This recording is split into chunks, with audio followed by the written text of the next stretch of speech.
Aujourd'hui, les amis du patrimoine talmondais nous conduisent sur les sentiers du littoral à Jars-sur-Mer pour y découvrir l'abbaye royale Notre-Dame du Lieu-Dieu dont je vais vous conter l'histoire.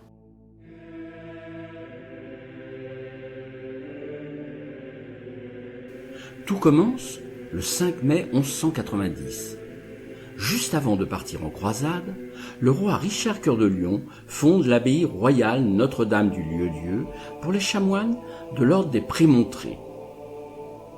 Mais elle se situe à la Génétouse et ce n'est que le 4 août 1198 que le roi Richard transfère la communauté des moines à Jars-sur-Mer, à l'emplacement actuel, sur le domaine de Terre-Comtesse qui appartenait à sa mère Aliénor.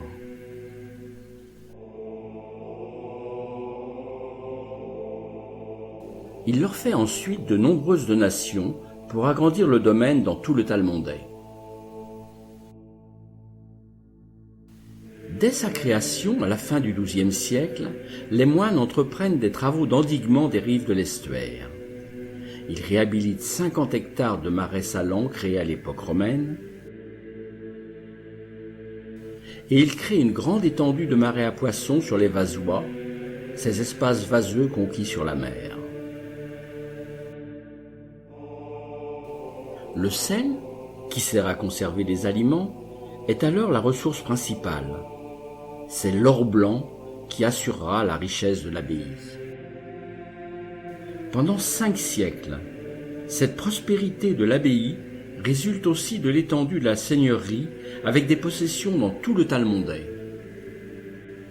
Les bâtiments de l'abbaye couvraient alors 2000 m² autour d'un grand cloître bordé par les bâtiments du couvent et une grande église abbatiale de 50 mètres de long, aujourd'hui détruite. Le cloître est à la fois un lieu de circulation et de rencontre des moines.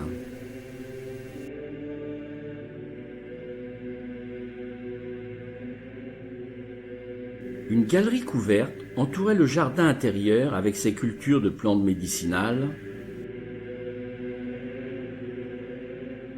et son puits.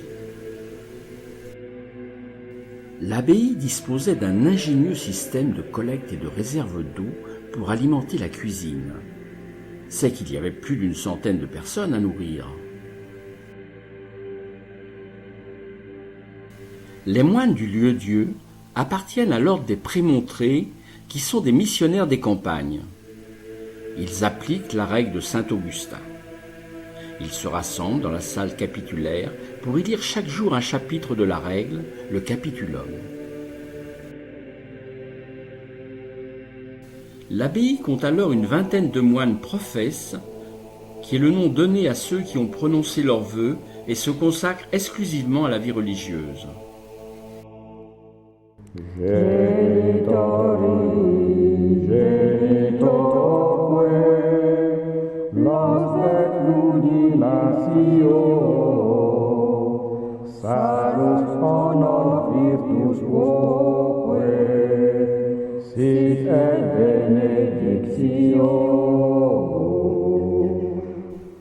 Les moines se réunissent 8 fois par jour pour prier Dieu dans l'église aujourd'hui détruite.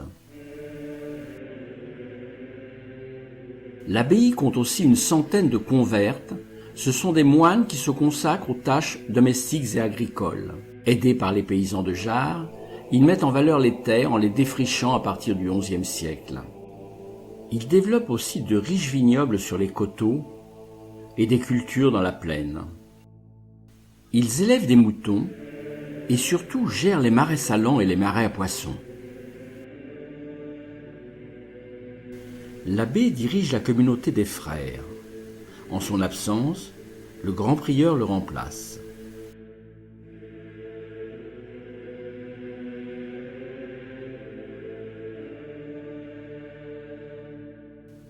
L'abbé a le rang de seigneur et la population des paysans de Jars dépend de lui, y compris pour la basse et haute justice.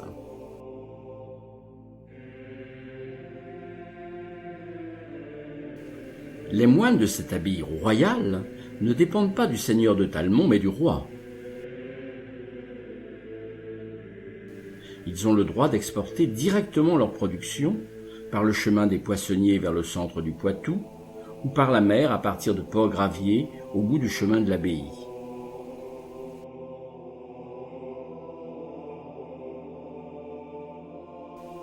Les moines logent dans une grande salle à l'étage, tandis que le prieur qui les dirige a un plus beau logement indépendant.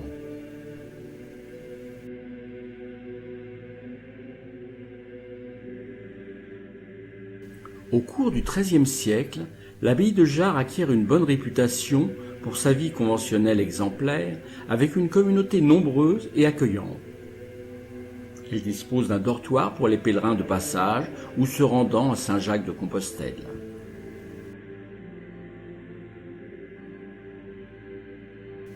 Mais la richesse de l'abbaye a suscité bien des convoitises, comme vous allez le découvrir au travers de son histoire. En mai 1305, elle reçoit la visite de Bertrand de Gaux, qui va devenir pape le mois suivant sous le nom de Clément V. Mais avec la guerre de Cent Ans, l'abbaye est d'abord pillée par les Anglais, puis en 1372, reprise et incendiée par l'armée du roi de France commandée par du Guesclin. Les revenus de l'abbaye sont alors insuffisants pour permettre la reconstruction rapide des bâtiments.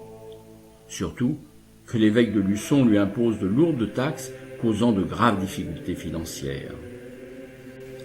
La richesse de l'abbaye est enfin retrouvée à la fin du XVe siècle. Mais, en 1484, Jean de la Trémouille, le frère du prince de Talmont, veut le titre d'abbé de Lieu-Dieu. Malgré le vote d'opposition des moines, il prend de force l'abbaye après un siège avec 200 hommes et du matériel de guerre. Il se fait alors nommer par le pape abbé commendataire pour toucher la moitié des revenus de la riche abbaye. Moins d'un siècle plus tard, avec les guerres de religion, le 31 mars 1568, l'abbaye est envahie et saccagée par les Huguenots. Le dortoir et l'église abbatiale sont incendiés. La restauration sera longue et difficile, surtout que de grandes crises internes causent des révoltes chez les religieux qui sont sommés de quitter les lieux en 1721. L'abbaye est alors transformée en une importante métairie. Jusqu'en 1733, son propriétaire, le général des Prémontrés, vend tout ce qu'elle contient. Les meubles, les cloches, l'orgue, les lambris et les gonds de porte, les ardoises et les charpentes, et même les pavés et les piliers de la nef de l'église abbatiale. À la Révolution, en 1791, l'abbaye est vendue comme bien national. Son nouveau propriétaire, le citoyen Coppa, négociant au Sable d'Olonne, vend les belles pierres de taille des contreforts, du réfectoire et du cloître.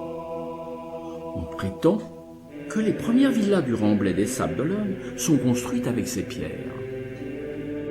En 2012, les nouveaux propriétaires, Alain et Cécilia Dupeloup, ont fondé l'association des bienfaiteurs de l'abbaye royale du Lieu-Dieu afin de sauver les bâtiments de l'abbaye.